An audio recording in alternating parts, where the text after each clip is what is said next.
America ने की Hamas से जुड़े 4 व्यक्तियों 11 संस्थाओं पर नए प्रतिबंधों की घोषणा की। अमेरिका ने हमास से जुड़े व्यक्तियों और संस्थाओं पर प्रतिबंध लगाए हैं। अमेरिका के वित्त विभाग ने सोमवार को यह जानकारी दी। वित्त विभाग की ओर से जारी नोटिस के अनुसार वित्त विभाग ने तुर्की, ऑस्ट्रिया, इटली और ब्रिटेन के 4 व्यक्तियों को जोड़कर अपनी विशेष रूप से नामित नागरिकों की सूची को अद्यतन किया।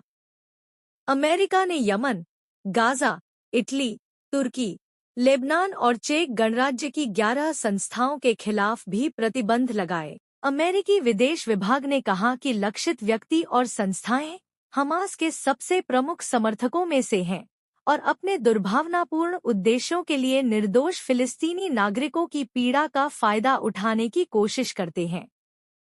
विदेश विभाग के प्रवक्ता मैथ्यू मिलर ने बयान में कहा, वे अक्सर धर्मार्थ कार्य की आड़ में हमास की आतंकवादी गतिविधियों के लिए धन मुहैया कराने में महत्वपूर्ण भूमिका निभाते हैं।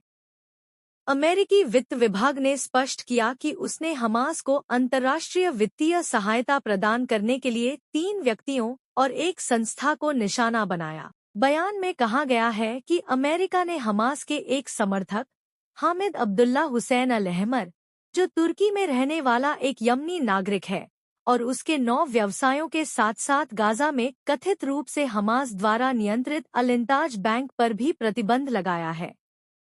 अमेरिकी वित्त सचिव जेनेट येलेन ने कहा कि अमेरिकी सरकार हमास और अन्य अस्थिर ईरानी प्रॉक्सी की अपने कार्यों को वित्तपोषित करने और अतिरिक्त हिंसक कृत्यों को अंजाम देने की क्षमता को लगातार कम करती रहेगी। हिजबुल्लाह ने मध्य इजरायल पर 5 रॉकेट दागे।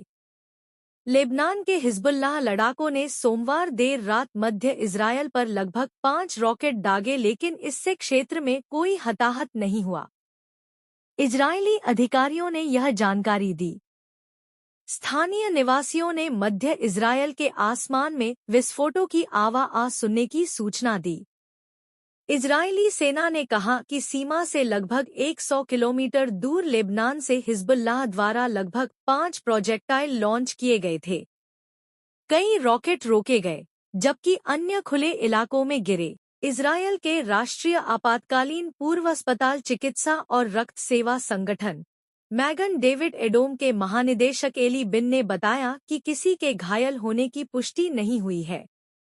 इस बीच हिजबुल्लाह ने एक बयान में पुष्टि की कि उसने सोमवार शाम को तेल अवीव के बाहरी इलाके में स्थित इजरायली सैन्य खुफिया इकाई 8200 के गिलोट बेस पर एक मिसाइल हमला किया।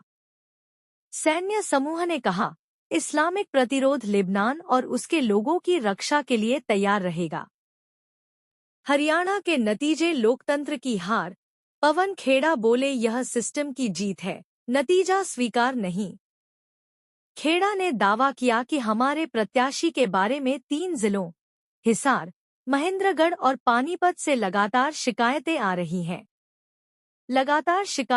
रही हैं कि कैसे कुछ मशीनों की बैटरियां जो 99% थीं, उनमें हमें हारते हुए दिखाया गया, और जिन मशीनों को छुआ तक नहीं गया, जिनकी बैटरियां 60 से 70% थीं, उनमें हमारे उम्मीदवार को जीतता हुआ दिखाया गया। हरियाणा विधानसभा चुनाव के नतीजों को लेकर अब जबरदस्त तरीके से सियासत तेज हो गई है।